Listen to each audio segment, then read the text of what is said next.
Hello and welcome to this edition of FYI Weekly, your official source for City of Greensboro news and information. The Technology and Data Institute has posted a new request for proposal seeking partners to help bring free, high-speed, high-quality internet access for all students from pre-kindergarten through post-doctoral studies. The internet service would be installed in the 12-county Piedmont region thanks to a partnership between educational and government organizations. The Technology and Data Institute, a public service consortium of public entities including the City of Greensboro, Guilford County, North Carolina A&T State University, UNC Greensboro, and Guilford County Schools, was created for the explicit purpose of providing capacity, technology, and data readiness to the region. Jane Nichols, the city's chief information officer, said, "Together we can combine resources to improve our shared quality of life through high-quality technology and data infrastructure and services." This first phase is focused exclusively on the design, build, and implementation of a network prototype that addresses areas of highest student connectivity need in Guilford County. Highest need areas are identified as those in which either very poor or no internet access exists or where internet services are not affordable for students. The RFP for the Pervasive Digital Access Network project can be viewed online. Responses are due by Wednesday, September 9th, and should be sent to the UNCG Procurement Office. The Greensboro Code Compliance Division wants residents to beware of people claiming to be contractors willing to resolve a notice of violation for a cash fee. The city does not request cash payments to resolve code violations. These claims are believed to be scams. The Code Compliance Division was contacted by a resident who was approached by a person claiming to be a contractor requesting $250 to mow the homeowner's lawn.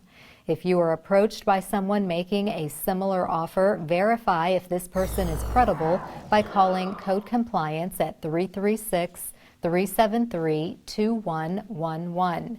You may also report this or any other scam to either the Greensboro Police Department or call Guilford Metro 911. The U.S. Census will end field data collection by September 30th, which is a month sooner than originally planned. Self-response options will also close on that date to allow data processing to begin.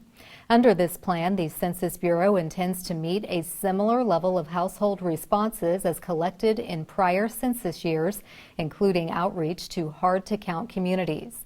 To date, 93 million households, which accounts for nearly 63% of all households in the nation, have responded to the 2020 census.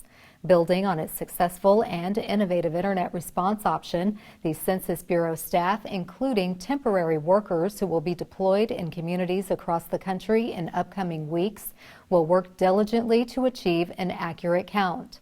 The Census Bureau relies on the support of hundreds of thousands of community-based business, state, local, and tribal partners contributing to these efforts across our nation. The 2020 census belongs to us all. If you know someone who has not yet responded, please encourage them to complete the census today, either online, over the phone, or by mail. Please be sure to check out the interactive map on the city's website to track neighborhood response to the census. The interactive map is updated daily with response rates from the Federal Census Bureau. In an effort to help each of us improve our quality of life, the city developed a partnership with Cone Health for a series of brief and informative videos designed to inspire you to make better choices when it comes to healthy living. Let's take a moment to check out today's News for Your Health. Did you know that about 95% of people will develop back pain at some point in their life? I think there are some simple things you can do to help prevent the onset of back pain or reduce back pain that you may have. So let's talk about some of those ways. So I think one of the most important ways to avoid hurting your back is to avoid unnecessary bending, lifting, or twisting. We call it BLT because it's easy to remember. Bending, lifting, and twisting. Those are the things we want to try to avoid to try to help our back and try not to hurt our back. So we're going to show some of those things now. We're going to show the proper way to bend to pick up an umbrella off of the ground. So I think that's one way. I think there's two even better ways, and we're going to show that now. She's going to go down on one knee to pick it up. Right. What we really want to avoid is bending at the waist or the back to pick it up, and we really want to bend at the knees. I think that's important. The last way we can show to pick up things is called the golfer's bend, where we're leaning forward with a leg back and lift like that. And I think that's also easier on the back because it keeps the back straight. Again, we want to avoid bending at the hips and the back, but bend down instead. So one of the more difficult things you'll do around your house is bend over to pick up bigger objects that are somewhat more awkward. And we're going to show how to pick up a box now and try to do that without hurting our back. You see she gets down on one knee, she lifts the box, and she holds it close to her body. That's really important because if you hold it far from your body, it makes your back want to bend. It puts a fulcrum on your back. So it's important when you pick it up to then carry it close to your body. Now we're going to talk about twisting. And one of the things we twist to do is to grab objects such as tissue. So we're going to show how to correctly turn to grab a tissue. If you notice, she turned her whole body to grab the tissue and then her whole body back. And this is the wrong way to grab the tissue out of my hands.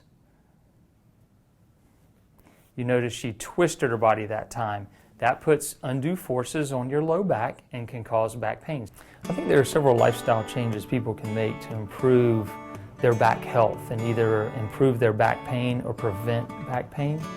I think two of the most important are using good posture and using good body mechanics. So standing straight, sitting straight, lengthening the spine, and then using good body mechanics when lifting, bending, and avoidance of twisting maneuvers.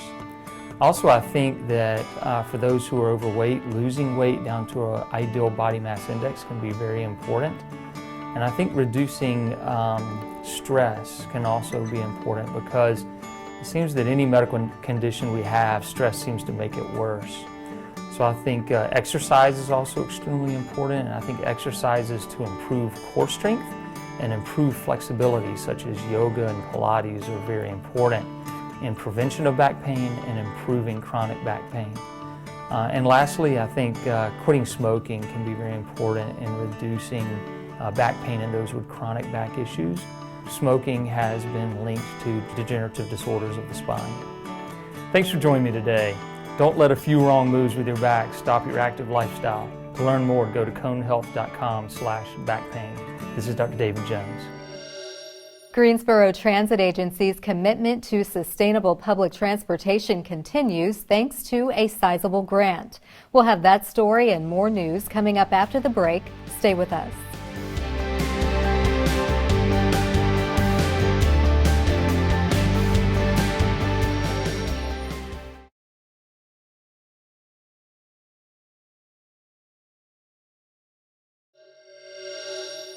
Welcome back to FYI Weekly.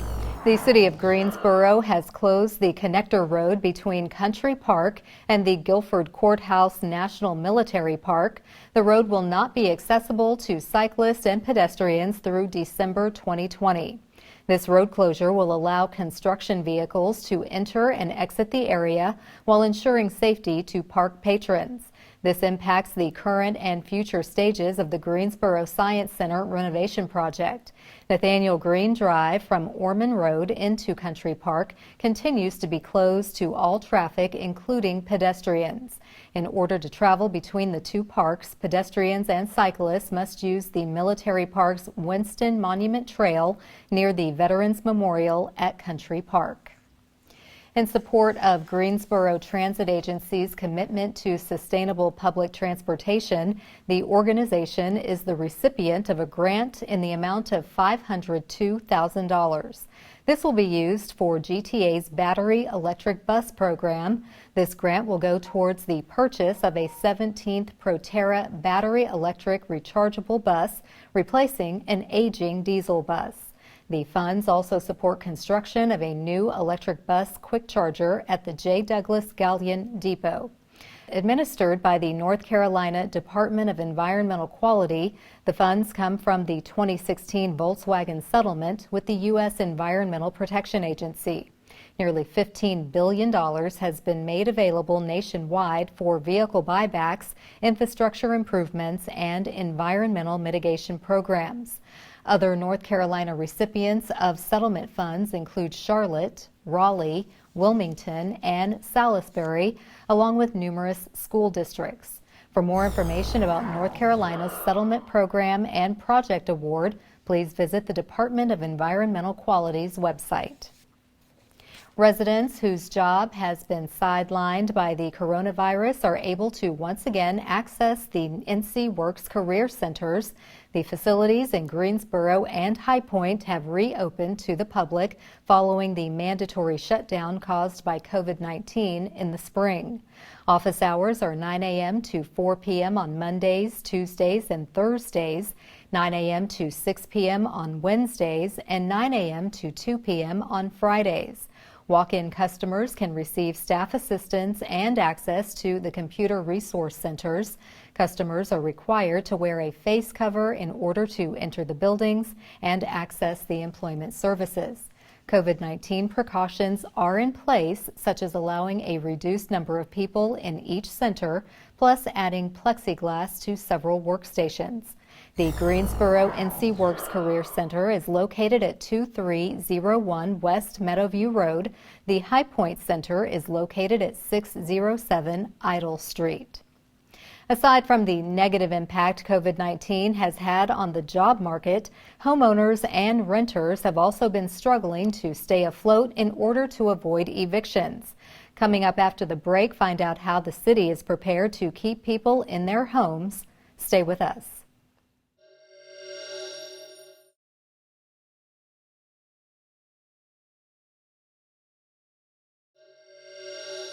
Welcome back to FYI Weekly. Many households have been financially affected by COVID-19. This has created a need for people to seek help with paying rent, utilities, or their mortgage. Fortunately, the Federal Coronavirus Aid, Relief, and Economic Security Act includes money for these areas. Joining me now to explain the CARES Act and how to apply for the funding is Liz Danley. She is the Homeless Prevention Program Coordinator for the City of Greensboro. Hello, Liz. Welcome to the show. Thank you. Thank you for having me. Good to see you again. Tell us a little bit about these new emergency assistance programs. So just late last week, the city's Neighborhood Development Department launched two new programs. One is the Emergency Utility Rental and Utility Assistance Program. The second is the Emergency Mortgage Assistance Program. These programs were designed in mind to think through the issues that city residents are facing, trying to get ahead of their rent and their mortgage that may be behind because of the pandemic. And so in an effort to do that, we're trying to help them gain housing stability. Okay, and that explains the importance of these programs. And it sounds like you made a distinction. Rent and utilities is one bucket of money versus mortgage payments being a Correct. Separate bucket. What would that mean in terms of someone who applies for the money? Either how much would they get and how many assistant payments are they going to receive? So for our Emergency Rental and Utility Assistance Program, that's being implemented through our housing partner, the Greensboro Housing Coalition. And in order to apply for both programs, I should say, you can access their applications on either of their websites. Eligible residents, a resident who applies for the rental and utility assistance can receive up to $1,900 in assistance and a maximum of 3 months, so whichever comes first. For our emergency mortgage assistance program through our partner, the Housing Consultants Group, they can receive up to 15 months or $1,500 worth of assistance, or again, a 3-month maximum. Okay, and that's important to make that distinction. So many people are kind of in limbo right now because eviction notices are starting to come back into play.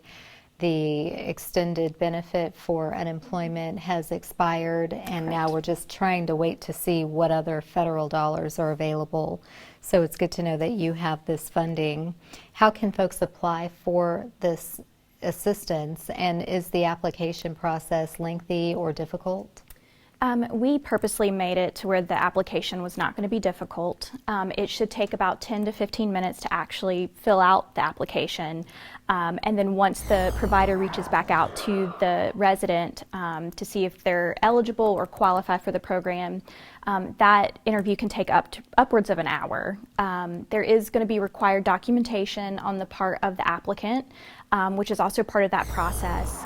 Again, they can access these applications on either of those agencies' websites, or they can access the websites or the applications through the city's Neighborhood Development Department website.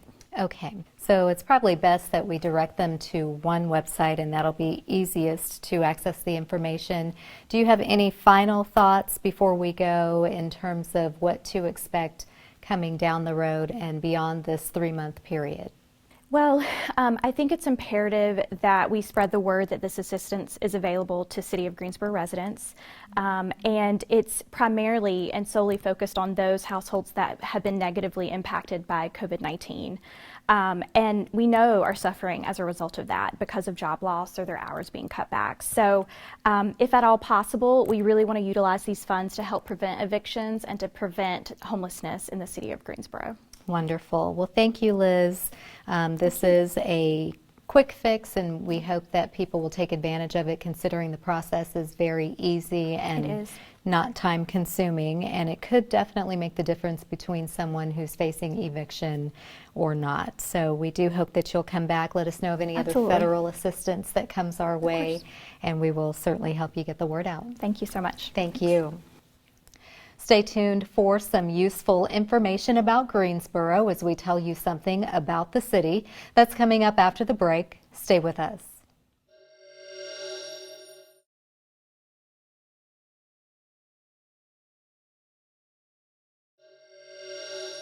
Welcome back to FYI Weekly. One way to stay informed about decisions that impact our city is by attending or tuning in to City Council meetings at 5:30 p.m. on the first and third Tuesday of the month. The fourth Tuesday is reserved for a meeting as needed. Due to COVID-19, the City Council is meeting virtually. The Greensboro City Council meetings are broadcast right here on GTN. The meetings are also streamed live on the city's website and on Roku. City Council meetings usually take place on Level 2 of the Melvin Municipal Office Building, located at 300 West Washington Street. To review the council meeting schedule and agendas, please visit the city's website. Here's an opportunity to learn a little something about the city. If you own a company or small business and want to bid on City of Greensboro projects, plan to attend this workshop. Gain access to a list of all upcoming projects planned from now until June 30th, 2021. This is the second year staff is compiling the project list and making it available for public viewing.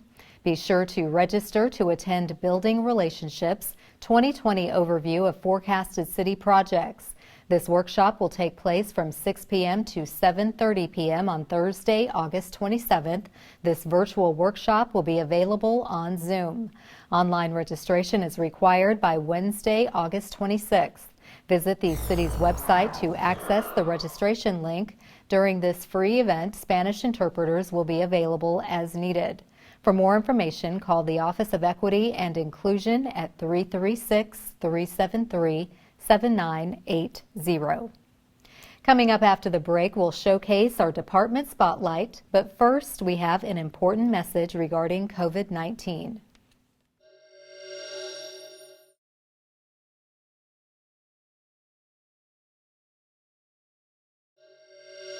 Remember the 3 W's. Wear a cloth face mask covering, wait 6 feet from others, and wash your hands often. By working together, we can adjust to this new normal and continue to save lives.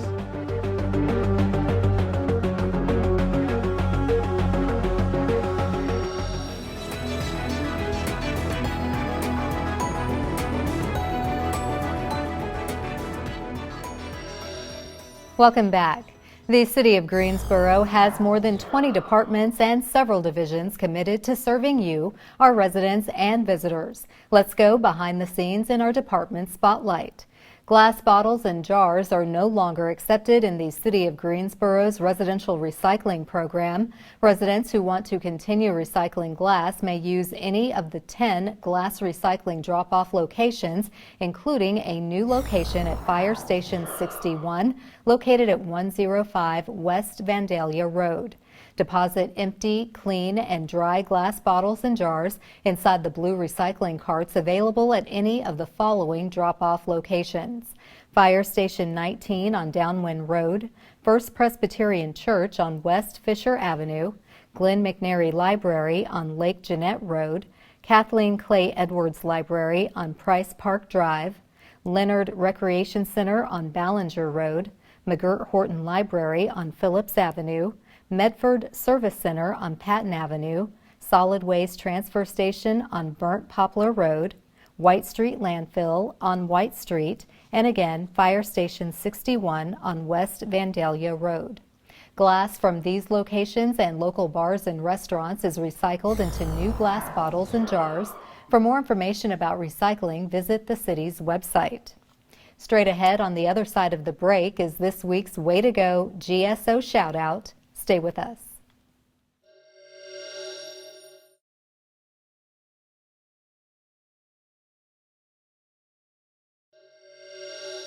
As we draw to a close, we always want to end on a positive note with our Way to Go GSO Shoutout.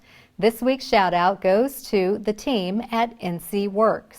The NC Works Career Center in Greensboro hosted a drive-through career fair for open positions at Area-Wide Protective, or AWP. This took place on Wednesday, August 12th. AWP delivers comprehensive traffic management services in support of infrastructure projects, construction, and utility work that improve roadways and communities across the country. NC Works Career Center provide job seekers with a variety of no-cost resources, including career assistance and counseling, resume and interview preparation, and training support to help job seekers acquire sustainable income and meaningful employment. Way to go, NC Works. Please remember, as more places continue to open, wear your face covering, wait 6 feet apart, and wash your hands often. That concludes this edition of FYI Weekly, but you can easily stay connected to the latest city news by linking to us on Facebook, Twitter, YouTube, and Instagram. Alexa users can subscribe to our 5-minute flash briefings. Be sure to download our weekly podcast, Talk City Greensboro, and now GTN is streaming on Roku. For all of us here at the City of Greensboro, thanks for watching, and we'll see you next time.